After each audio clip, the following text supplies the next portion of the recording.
Assalamualaikum warahmatullahi wabarakatuh. Halo Sobat Pangan, nama saya Tri Leli Agustini, perwakilan dari kelompok 5 dalam mata kuliah Teknologi Pengolahan Pangan Hewani dari Fakultas Ilmu Pangan Halal Universitas Juanda Bogor.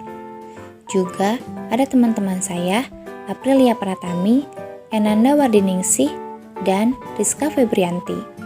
Di sini, saya akan menjelaskan sedikit tentang teknologi pengolahan sosis. Sebelumnya, kalian pasti bertanya-tanya, bagaimana sih cara membuat sosis? Dan sosis itu apa sih? Sosis adalah produk makanan yang diperoleh dari campuran daging halus yang mengandung daging tidak kurang dari 75% dengan tepung atau pati, dengan atau tanpa penambahan bumbu, dan bahan tambahan makanan lain yang diizinkan dan dimasukkan ke dalam selubung sosis. Adapun beberapa jenis sosis diantaranya sosis segar, sosis masak, sosis tipe emulsi, dan sosis fermentasi. Faktor yang mempengaruhi kualitas sosis seperti jenis daging, proses yang diterapkan, jenis bahan dan diameter selongsong, bahan pengisi dan bumbu-bumbu, serta metode pengemasan. Untuk membuat sosis dalam skala rumah tangga, biasanya digunakan bahan-bahan seperti daging sapi, tepung tapioka,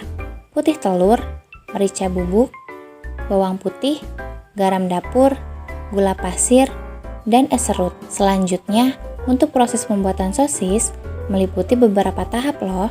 Seperti yang pertama, mempersiapkan bahan dan bumbu-bumbu. Pada tahap ini, bumbu yang digunakan yaitu dari bahan-bahan yang terbaik sehingga akan menghasilkan produk yang terbaik pula. Yang kedua, penggilingan daging yang bertujuan untuk memperkecil ukuran daging sehingga mudah dicampur dengan bahan lain.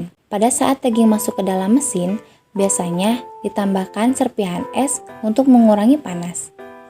Karena sifat fungsional protein daging akan rusak atau protein akan terdenaturasi jika terlalu panas. Yang ketiga yaitu pencampuran daging dan bumbu-bumbu yang bertujuan untuk mencampur bumbu-bumbu dan daging cincang secara merata. Yang keempat, ada proses emulsifikasi.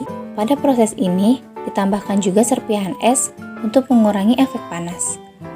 Terjadinya emulsi yang stabil sangat ditentukan oleh sifat fungsional protein daging sebagai pengemulsi atau emulsifier. Selain daging, sumber pengemulsi lain adalah telur dan juga emulsifier berupa konsentrat protein. Lalu yang kelima yaitu pengisian adonan ke dalam selongsong. Selongsong sosis diperlukan sebagai wadah atau tempat adonan.